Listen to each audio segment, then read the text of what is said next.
Hi, welcome back to my channel. நான் வந்து ஒரு 10 டேஸ்க்கான ஸ்டடி பிளான் போட்டு வச்சுருந்தேன். டே 1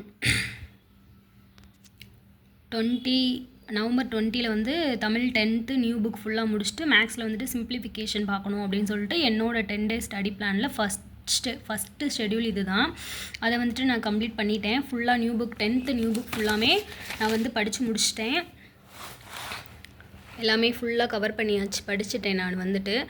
ஆனால் நான் இது வந்துட்டு இன்னும் நான் டெஸ்ட்டு மட்டும் போட்டு பார்க்கல. எனக்கு இதை படிக்கிறதுக்கு தான் கரெக்டாக டைம் இருந்துச்சு. படிச்சுட்டு அப்புறம் மேக்ஸும் பார்க்கணும் அப்படின்றதுனால இதை படிச்சுட்டு நான் மேக்ஸ் பார்த்துட்டேன். ஆனால் ஃபுல்லாக என்னால் டெஸ்ட்டு போட முடியல. ஆனால் நான் டெஸ்ட்டு போட்டால் தான் எனக்கு வந்துட்டு தெரியும் நான் வந்துட்டு எந்த அளவுக்கு ஃபுல்லாக கம்ப்ளீட் பண்ணியிருக்கேன் அப்படின்றது. எதுவுமே அப்படி தான். நம்ம ஒரு லெசன் படித்தோடனேயும் டெஸ்ட்டு போட்டு பார்த்தா மட்டும்தான் நம்ம வந்து நல்லா தரவாக படிச்சிருக்கோமா படிக்கலையா அப்படின்றதே நம்மளுக்கு தெரியும். நான் வந்துட்டு ஃபுல் புக்கையும் படித்து முடிச்சிட்டேன். 10th நியூ புக் ஃபுல்லாமே படித்து முடிச்சிட்டேன். ஆனால் அதுக்கு நான் இன்னும் டெஸ்ட்டு போட்டு பார்க்கல.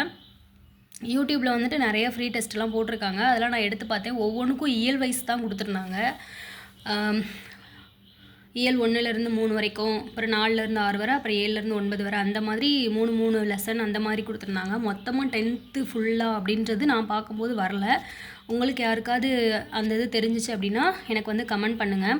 இந்த சேனலில் இருக்குது அப்படின்னு சொல்லிட்டு நீங்கள் கமெண்ட் பண்ணுங்கள். நான் போய் நான் அதை பார்த்து டெஸ்ட்டு போட்டு பார்த்துக்குருவேன். ஸோ என்னோடய டே 1 வந்துட்டு கம்ப்ளீட் ஆயிடுச்சு. நெக்ஸ்ட்டு டே 2 வந்துட்டு 10th ஓல்டு புக்கு, அது நான் இப்போ படிச்சிட்ருக்கேன். அடுத்து மேக்ஸில் வந்துட்டு சிம்பிள் இன்ட்ரெஸ்ட்டு பார்க்கணுன்னு சொல்லிட்டு என்னோடய schedule. So 10th new book முடித்தாச்சு. அடுத்து டே 2ல் வந்துட்டு 10th ஓல்டு புக்கை வந்துட்டு நான் கம்ப்ளீட் பண்ணணும். என்னாலையும் கண்டினியூஸாக என்ன பண்ண முடியல அப்படின்னா படிச்சுட்டே இருக்க முடியல. பாப்பாவும் அப்பப்போ டிஸ்டர்ப் பண்ணிகிட்டே தான் இருந்தால். அதனால தான் என்னால் படிக்கும்போது நான் வீடியோ எடுக்கலை. இப்போ நான் நெக்ஸ்ட்டு ஓல்டு புக் படிக்கும்போது வீடியோ எடுத்துக்கிட்டு தான் இருக்கேன். அதை வந்துட்டு நான் வீடியோவாக உங்களுக்கு போடுறேன் படிக்கிறத. ஆனால் இந்த நியூ புக் படிக்கும்போது நான் வீடியோ எடுக்க முடியல. மார்னிங் 3 o'clockலாம் எந்திரிச்சு படிக்கணுன்னு தான் என்னோடய ஃபஸ்ட்டு ஷெடியூலாகவே இருந்தது. ஆனால் காலையில் என்னால் எந்திரிக்க முடியல. நேற்று ஒரு 11 மணிக்கு மேலே தான் நான் படிக்க உட்காந்தேன். நைட்டு நான் கரெக்டாக அந்த 10th புக்கு படித்து முடிக்கிறதுக்கு எனக்கு ஒரு 10:30 கிட்டக்க ஆயிடுச்சு. அதுக்கப்புறம் தான் நான் மேக்ஸ் பார்த்தேன். அதுக்கப்புறம் டெஸ்ட்டு போடலான்னு எடுத்தப்போ தான் எல்லாமே இந்த இயல் வைஸாகவே இருந்துச்சு, ஃபுல் புக்காக இல்லை. அதனால் நான் டெஸ்ட்டு போட்டு பார்க்கல. இப்போ இன்றைக்கி வந்துட்டு நான் 10th ஓல்டு புக்கையும் முடிச்சுட்டு சிம்பிள் இன்ட்ரெஸ்ட்டும் பார்த்துட்டு இதுக்கான டெஸ்ட் எதுலையாவது இருக்கான்னு பார்த்து டெஸ்ட்டு போட்டு பார்க்கணும். இன்றைக்காவது டெஸ்ட்டு போட்டு பார்த்துடணும் கண்டிப்பாக. அப்போ தான் நான் வந்துட்டு எவ்வளோ தெளிவாக படிச்சிருக்கேன் அப்படின்றது எனக்கு தெரியும். ஸோ நீங்களும் இதே மாதிரி என்னோடய ஷெடியூலை ஃபாலோ பண்ணனாலும் ஃபாலோ பண்ணுங்கள்.